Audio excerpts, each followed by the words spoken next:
নমস্কার বন্ধুরা, ডলি রন্ধনশালায় সবাইকে স্বাগত। আর আজকে তোমাদের সাথে শেয়ার করব ফুলকপি আলু দিয়ে মাছের ঝোলের একটা দারুণ রেসিপি।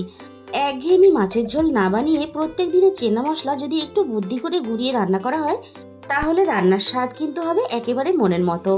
তাহলে বন্ধুরা, রেসিপিটা কেউ কিন্তু স্কিপ করে দেখো না, শেষ পর্যন্ত দেখার জন্য তোমাদের কাছে আমার অনুরোধ রইল। আর বন্ধুরা, শীত পড়ার আগেই কিন্তু বাজারে এখন ফুলকপি আসতে শুরু করে দিয়েছে। আর পটল, ঢেঁড়স, ঝিঙে এগুলো কিন্তু আমাদের সবারই খুব একটা খেতে আর ভালো লাগছে না। তাই ফুলকপি দিয়ে তোমাদের সাথে মাছের ঝোলের রেসিপিটা শেয়ার করলাম। তাহলে চলো দেখে নেওয়া যাক আজকের রেসিপিতে কি কি লাগছে। এই রান্নার জন্য আমি প্রথমে একটা মশলা বানিয়ে নেব। কড়াইটা হালকা একটু গরম করে নিয়ে আমি দিয়ে দিলাম কড়াইয়ের মধ্যে 1 চামচ পরিমাণ গোটা জিরে, আর সাথেই আমি দিয়ে দেব 1 চামচ পরিমাণ গোটা ধনে, আর সাথে দিয়ে দিলাম একটা তেজপাতা কুচি। এবার আমি গোটা মশলাগুলো হালকা আছে নাড়াচাড়া করে মিনিট 2 মতো ভেজে নেব।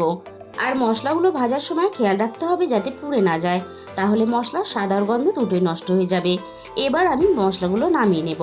আর দেখো, মশলাটা আমি নামিয়ে নিয়েছি। খুব ভালোভাবে ঠান্ডা করার পরে আমি পরে গুঁড়ো করে নেব। এবারে আমি রান্নার জন্য মাছটাকে রেডি করে নেব। আর আমি এই রান্নাটা কাতলা মাছ দিয়ে করছি, তোমরা চাইলে কিন্তু রুই মাছ দিয়েও করতে পারো। এবার আমি মাছের মধ্যে দিয়ে দেব স্বাদ মতো লবণ,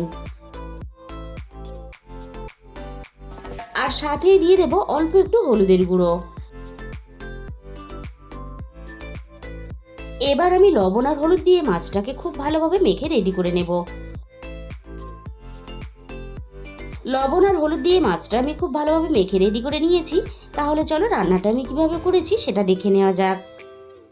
এবার আমি কড়াইয়ের মধ্যে পরিমাণ মতো সর্ষের তেল দিয়ে দিলাম। তেলটাকে আমি প্রথমে খুব ভালোভাবে হাই হিটে গরম করে নেব। এবার আমি মাছগুলো ভাজার জন্য একে একে তেলের মধ্যে দিয়ে দেব। আর তেলের পরিমাণটা যেহেতু একসাথে আমি অনেকটাই রান্নাতে ব্যবহার করেছি, তাই একসাথেই সবগুলো মাছ আমি দিয়ে ভেজে নেব। আর বন্ধুরা, এই রান্নার জন্য মাছ কিন্তু আমি বেশ একটু লালচে করে কড়া করে ভেজে নেব। যে কোনো ঝোলের মাছ যদি একটু লালচে করে কড়া করে ভেজে নাও, তাহলে মাছগুলো রান্নার পরে খেতে ভালো লাগবে। মাছের আমি দুটো সাইড একইভাবে বেশ মুচমুচে করে লালচে করে ভেজে নিয়েছি। এবার আমি সমস্ত ভাজা মাছগুলোকে কড়াই থেকে নামিয়ে নেব। এবার আমি এই একই তেলের মধ্যে কেটে রাখা ফুলকপিগুলোকে ভাজার জন্য দিয়ে দেব।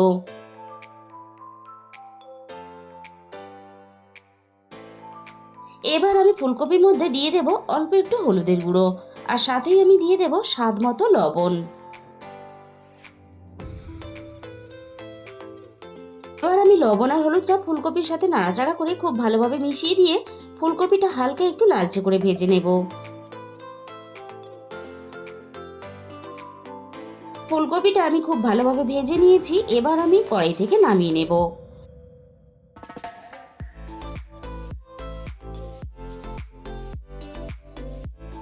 আর এই রান্নার জন্য আমি আগে থেকে একটা বড় সাইজের আলু কেটে রেখে দিয়েছিলাম। এবার আমি এই একই তেলের মধ্যে আলুগুলোকে ভেজে নেব। আলুর সাথেই আমি রান্নার স্বাদ মতো লবণ দিয়ে দিলাম। এবার আমি আলুটাকে নাড়াচাড়া করে খুব ভালোভাবে বেশ লালচে করে ভেজে নেব। আর বন্ধুরা, ঝোলের আলু যদি একটু ভালোভাবে ভেজে নেওয়া হয়, তাহলে আলুগুলো খুব ভালোভাবে তাড়াতাড়ি সিদ্ধ হয়ে যাবে। আর তার জন্য কিন্তু রান্নার স্বাদটাও ভালো হবে। আলু কিন্তু খুব ভালোভাবে তাই ভেজে নিতে হবে। আলুগুলো আমি খুব ভালোভাবে ভেজে নিয়েছি। এবার আমি অল্প একটু জল দিয়ে দিলাম, যাতে বাকি মশলাগুলো দেওয়ার সাথে সাথে পুড়ে না যায়। প্রথমে আমি দিয়ে দিলাম অল্প একটু রান্নায় আদা বাটা, আর সাথেই আমি দিয়ে দেব 1 চামচ পরিমাণ হলুদের গুঁড়ো, আর দিয়ে দেব ঝালের জন্য হাফ চামচের একটু বেশি লঙ্কার গুঁড়ো। আর ঝালের পরিমাণটা অবশ্যই নিজেদের স্বাদ মতো ব্যবহার করবে। আর এই রান্নাতে আদা আলাদা করে কষিয়ে রান্না করার কিন্তু দরকার পড়ে না, মশলার সাথেই কিন্তু আদাটাকে তাই আমি কষিয়ে নিলাম। আমি মিনিট 2 মতো আলুর সাথে মশলাগুলো কষিয়ে নিলাম।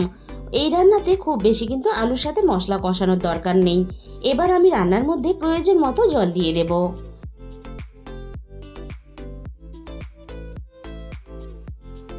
আর মাছের ঝোল একটু পাতলা হলেই খেতে ভালো লাগে, তাই কিন্তু আমি জলের পরিমাণটা একটু বেশি দিয়েছি।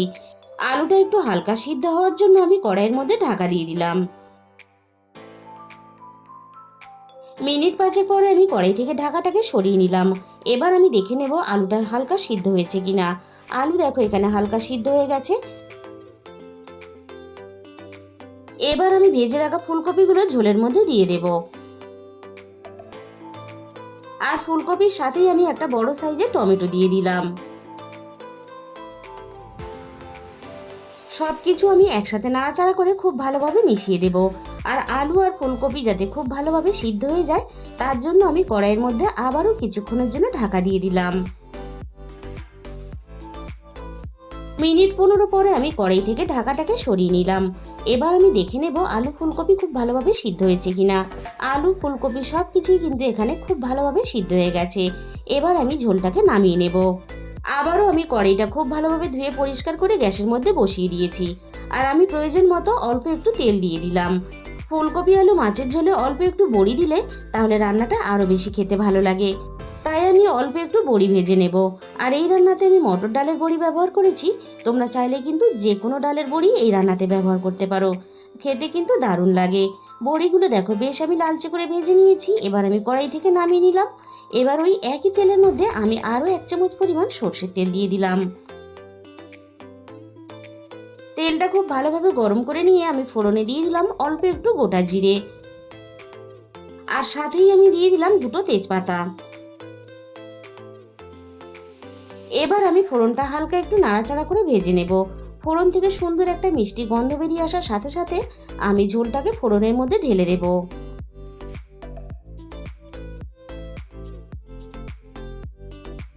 আর ফুলকপি আলু মাছের ঝোল এইভাবে যদি একটু ফোড়নের সাথে সাঁতলে রান্না করা হয় তাহলে এই রান্নার স্বাদ কিন্তু একেবারে অন্যরকম হয়। ঝোলটা হালকা ফুটে ওঠার সাথে সাথেই ভেজে রাখা বড়িগুলোকে দিয়ে দিলাম। আর বড়ির সাথেই আমি একে একে ভেজে রাখা মাছগুলোকে ঝোলের মধ্যে দিয়ে দেব।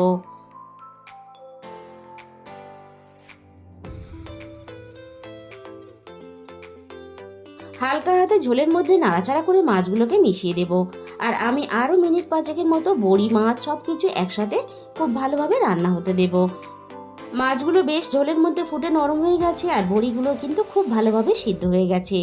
আগে থেকে যে আমরা ভাজা মশলাটাকে রেডি করেছিলাম আমি মশলাটাকে খুব ভালোভাবে গুঁড়ো করে নিয়ে আমি ঝোলের মধ্যে দিয়ে দিলাম।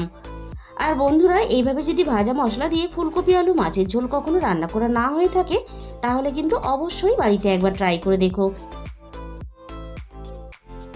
হালকা হাতে ভাজা মশলাটাকে নাড়াচাড়া করে ঝোলের মধ্যে খুব ভালোভাবে মিশিয়ে দিলাম। আর আমি আরও মিনিট খানেকের মতো ঝোলটা একটু ফুটিয়ে রান্না করে নেব। আর সব শেষে আমি এখানে অল্প একটু ধনেপাতা কুচি দিয়ে দিলাম। ফুলকপি দিয়ে দারুণ স্বাদের মাছের ঝোলের রেসিপি কিন্তু আমাদের এখানে রেডি হয়ে গেল। তাহলে বন্ধুরা আজকের এই রেসিপিটা ভালো লাগলে ভিডিওতে একটা লাইক করে দিও আর নিজেদের বন্ধুদের মধ্যে শেয়ার করে দিও। আর যে সমস্ত নতুন বন্ধুরা এখনও পর্যন্ত আমার চ্যানেলটাকে সাবস্ক্রাইব করনি এরকম নতুন নতুন রেসিপি পেতে আমার চ্যানেলটাকে সাবস্ক্রাইব করে পাশে থাকা বেল আইকনটা ক্লিক করে অল করে দিও। তাহলে আমি যখনই কোনো নতুন রেসিপি আপলোড করব সবার আগে তোমার কাছে পৌঁছে যাবে।